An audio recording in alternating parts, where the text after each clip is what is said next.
the fact that the operational and administrative activities of the Nigeria Police are still being governed by the Police Act of 1943 have been described as an impediment on the path of a successful reform of one of the country's most critical institutions. Clearly, a colonial legislation designed to cater to the interests of the colonial government. The rational thing, according to analysts, will be for the government to implement certain measures to bring policing in Nigeria up to date with contemporary global practices. In the light of recent happenings in the National Assembly, that may now be within the realm of possibility. The Nigeria Police Bill recently passed second reading in both the Senate and the House of Representatives. Joining us now from our Rise Abuja studio for a look at the inherent challenges and benefits of this bill, which is now awaiting presidential assent, is Ruth Olofin, Program Director at the Center for Law Enforcement Education, also known as CELEN Foundation, a non-governmental organization. Good morning, Ruth Olofin, and thank you for joining us on the morning show. Good morning. Good morning. Thank you so much for having me. Yes, thank you for joining us. Well, I had long history with this police reform bill. In 2019, the two chambers of the National Assembly could not agree. There were, in fact, persons in the House of Representatives who argued that the bill, as presented at the time, will erode the powers of the president to appoint and determine the tenure of the Inspector General of Police. They argued for that it violated certain parts of the Constitution. And then, of course, the 8th National Assembly could not agree on it eventually. But now we're told that the two chambers have agreed and the bill is ready for presidential assent. So two quick questions. What is different from what has now been passed? What is different in the bill as has been passed now and what was passed in 2019 by the Senate? And are you optimistic that the president will sign it? Well, let me start on a very positive note. And just to correct that, I'm the program manager, not the director at CELEN Foundation. We are hopeful, yes, at this point that the president is going to assent to it. Because if you look at the police bill that has been passed by the National Assembly, there are highlights of it that definitely speaks to addressing some of the key policing challenges that we have currently facing us in Nigeria.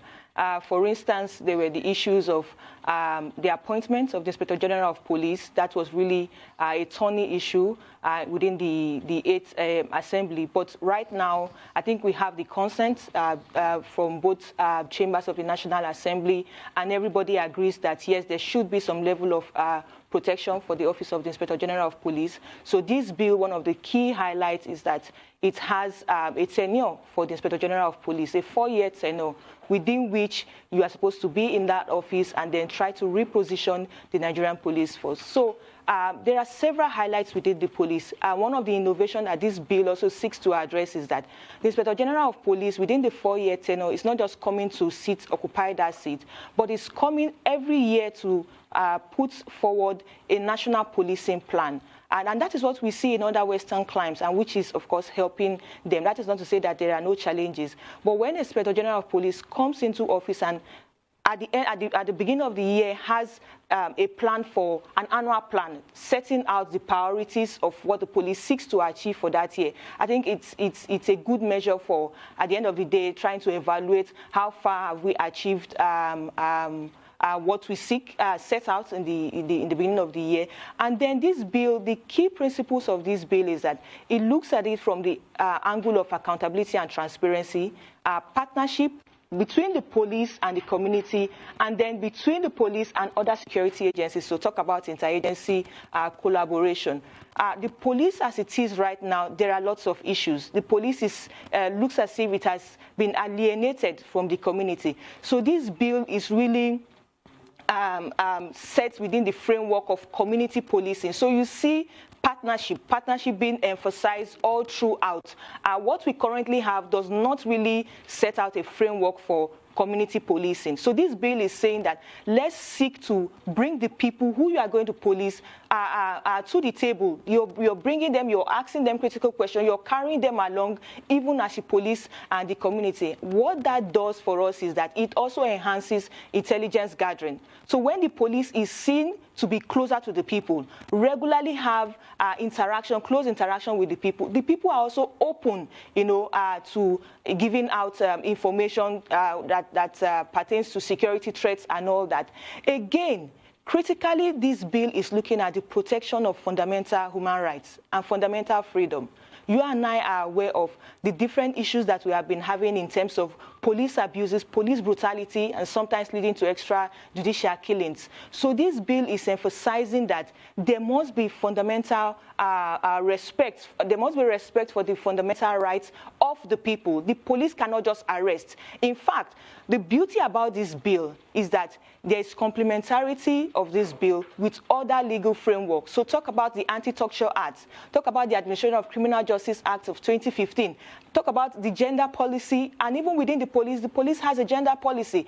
So this bill comes to really take away a lot of archaic provision that you have in the existing 1943 bill and tries to tailor the bill to the current realities that you have on ground. And let me just add that we are hoping that this bill, as soon as it gets to the president's desk, he reviews it and then he gives it presidential assent. Because we have been on this journey more than a decade now, and you have rightly said that. So we haven't gotten to this point. Last Senate, the 8th National Assembly, there were issues.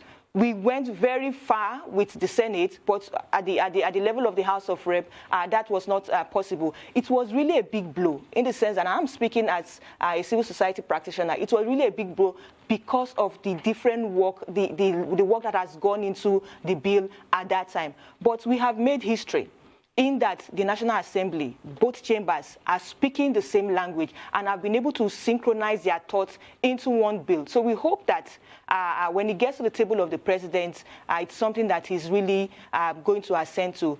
Bear in mind that in the last few days, the president has been having several meetings with security chiefs and Inspector General of Police. So it is important that the ideals that this bill seeks to achieve are also trying to achieve what the president hopes, that at the end of the day, policing services, security situation in Nigeria is going to be very, very improved. This bill is seeking to restore the primacy of the Nigerian police force in internal security arrangements. And I think that that is what you and I as Nigerians are hoping for, that the police can effectively take its space within internal security. So as a wrap, it's a bill that we look forward to the president assenting to it. Thank you. Okay. I just want to ask you, to what extent does it address the welfare of the rank and file of the Nigeria Police Force? And as we know, there still needs to be implementation should it become law. With many other laws, the problem seems to be the implementation. Do you foresee a seamless interpretation of this law, when it does cross that bridge? But we will take a break, and then we'll come back for you to respond to those questions. Please stay with us. You're still watching The Morning Show here on the Rise News channel.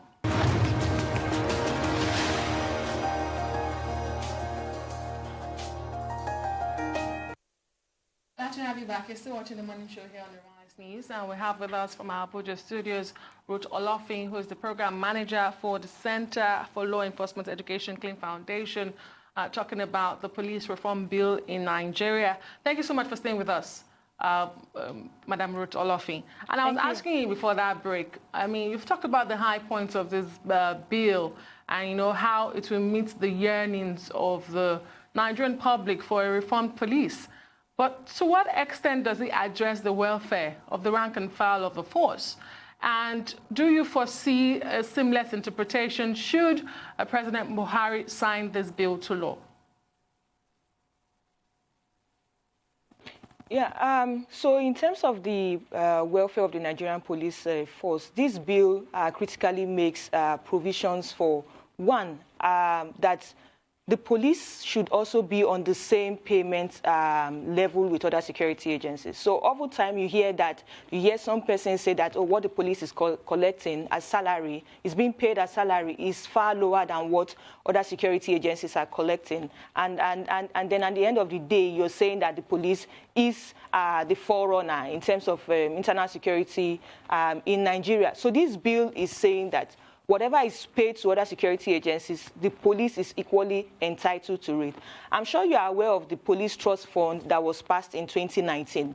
So that law, what it seeks to do is to make key provisions for welfare and equipment of equipping the Nigerian police force to effectively discharge its role. So we are hoping that at the end of the day, all of this will not just be just in laws. There should be clear mechanism to ensuring that, yes, the monies that each person is supposed to get at the end of the day, that is what is being paid. In fact, the police bill also goes a step ahead, that there should be financial statements giving account of what you have expended over a year. And then the auditor should also come in and check the books regularly. So at the end of the day, what we are saying is that there should be, the bill, of course, makes provision to equipping the police force for high performance. And high performance there means that they should have state-of-the-art equipment. So at the end of the day, mechanism should be set in place. Like for what is happening for the Nigerian Police Trust Fund, the board has been set in place. So we are hoping that, yes, now that the board is in place, they should hit the ground running. If the bill is assented to, the police now has every right to ensure that the welfare of their persons are taken care of at the end of the day. So I think it's something that is encouraging at the end of the day, that first we have something that even looks at a thorough provision of the welfare of police force, but that we are not leaving it at there. Mechanisms should be set in place within the police that ensuring that its men that are on the front lines are adequately taken care of, and then seeking to also achieve that critical aspect in the current bill that says that whatever is payable to other security agencies is what should be paid to our men. Because what it does at the end of the day is that it also it deflates morale. If you hear that your colleague within ABC institution is getting, say, 1 million as an example, and then you are being paid 500,000, the first question that comes to mind is that what is so different from what we are doing? If the Constitution says that, yes, the police, there shall be one Nigerian police force, and that is the institution that should be in charge of internal security, we are battling several security challenges on every front, and we therefore need the police and other security agencies to work hand in hand in ensuring that these security threats do not, and their sponsors do not overrun the country. What is at the core of it is welfare. The police should be well remunerated at the end of the day. And how we can achieve that is that the mechanism that we seek to achieve adequate salaries for our men as at when due and at the right amount that has been stipulated on every level. Everybody is getting it. Not just salaries, living condition, the welfare in terms of where they are staying, the barracks and all of that. If you go to the quarters, it is appalling. These are the things that our men that are in uniform, the police uniform, see, and at the end of the day, the morale is not there. Even for those who are trying to come into the system, they look at what is the welfare condition of the Nigerian police force. They look at the barracks, they look at the uniform, they look at every other thing and say, no, I'm not going to join the Nigerian police force. But I'm saying that if we go by what the provisions of this bill, at the end of the day, we are going to reposition the Nigerian police force to its prime of place such that everybody, every professional is seeking to join the force. This bill is making provisions for not just anybody to come into the force, but that it also allows for professionals to come in. If you're an accountant, you can come in. If you are a lawyer, you can come in. You're coming in and not just doing general duties. The bill has made provision for people to practice what they specialize in. Because at the end of the day, we want to ensure that the kind of policing service that we get is responsive. It is not just one-size-fits-all kind of policing. So we hope that finally, in response to your question, is that implementation of the welfare should be at the front burner, even as the president assents to the bill. Thank you. All right, thank you so much for that. I've got questions too, bordering around still welfare, but I've not heard, you've not talked about police college or police academy where they are being trained, because if you look at the state of those places where they are being trained, you can only shake your head in local parlance for the Nigerian police force. I've also not heard about insurance, you know.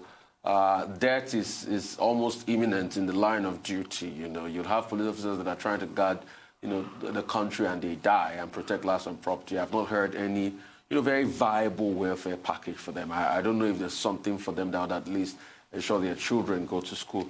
And thirdly, I'd like to talk about the complaints angle to it, the fact that sort of like a board set up in this law that you can make complaints like a review commission and the likes. How is this going to work? So let me take it from the last point. In terms of the complaint aspect of it, we presently have a police complaints response unit. But what this bill has done to that unit is that it has now given it a legal framework to operate. Right now, the unit is just housed at the HQ level, but the bill is seeking to go beyond that, that even at the HQ, you have to also set up the police complaints unit across the state, the police commands across the state. What it does is that at the end of the day, Nigerians have access to going to anywhere where their rights have been violated by a policeman. They can actually walk to the state command, not necessarily escalating such issues to the HQ level. So these mechanisms are already going to be in place once the bill is passed into law, that at the state level you have a police complaints unit that people can walk into that can also address the issues of police brutalities and all of that. Welfare is something that this bill critically looks around. And not just that, it also looks at a reward fund. So where you have had exemplary conduct, this bill is making provisions for a fund that is kept aside to honor and appreciate police officers that have done their duties diligently well.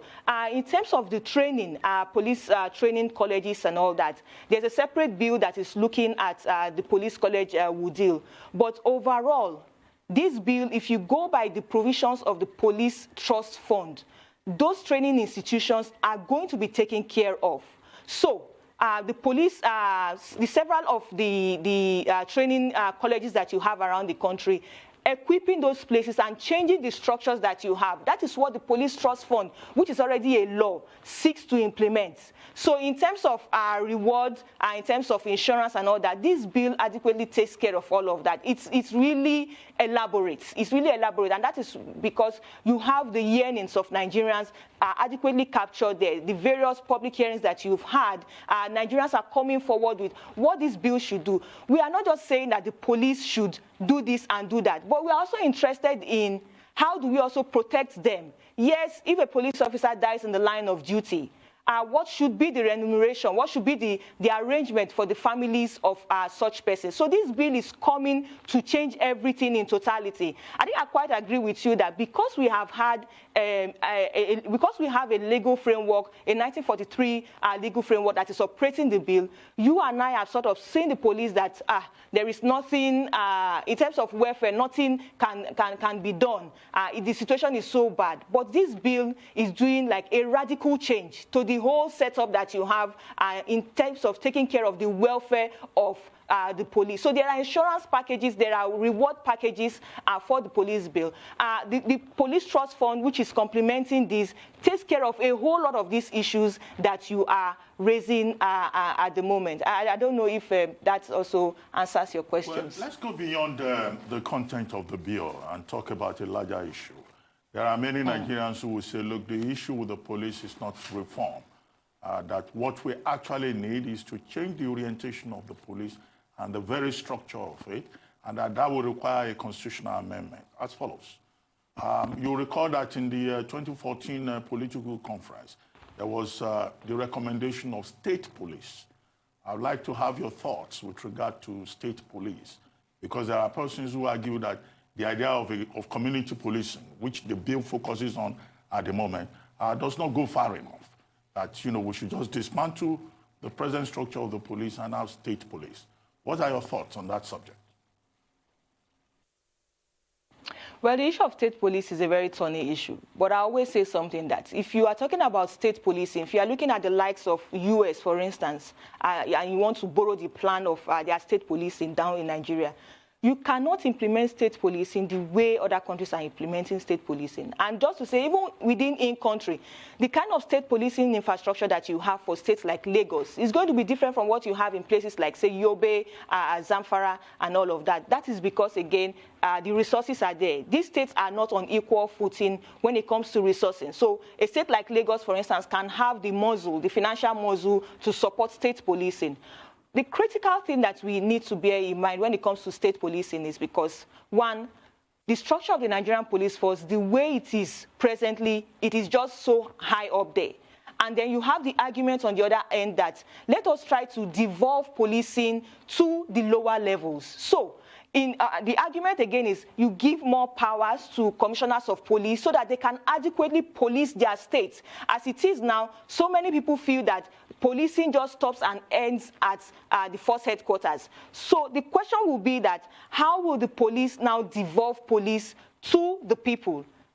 Bear in mind of the issue of being alienated from the people. And this bill has recognized that and say, okay, why don't we come up with police community policing? So each commissioners of police working in conjunction with the State Executive Council are setting up platforms for community policing. So where people begin to argue that we need state policing, but there are also the disadvantages of it, and which is what we are seeing little by little. The disadvantages there is the issue of the possible capture of such policing institution, because they are also going to be answerable to the governors of such state, except if you put in place clear accountability mechanisms where they can report to issues. So if you look at the arguments, the disadvantages for state policing far outweigh the advantages. People look at it, tend to glorify it from the perspective of, oh, it is going to solve all our problems. Amotekun that you have is a good initiative, but people are sounding notes of warning that let these people not take laws into their hands. So you need to set clear frameworks that can adequately take care of this. What can work? The Constitution, before you can begin to talk about state policing, you also have to amend the Constitution. State police, the Constitution as presently constituted, it recognizes there shall be only one police force in Nigeria, although you have other policing institutions, but giving primacy to the Nigerian police force. So what we should begin to look at is that how can we devolve powers down below so that commissioners of police, AIGs and what have you can have more powers, you know, to police the commands that they oversee. So I think that is the argument really. My point, and I stand on the note of devolving powers to the people. I'm not so much of state policing, because I think critically that Nigeria has not reached that level. Let's not always equate ourselves with advanced world. Yeah, I think that is the point. Thank you very much, Ruth Olofin, for joining us this morning on The Morning Show. Thank you very much indeed.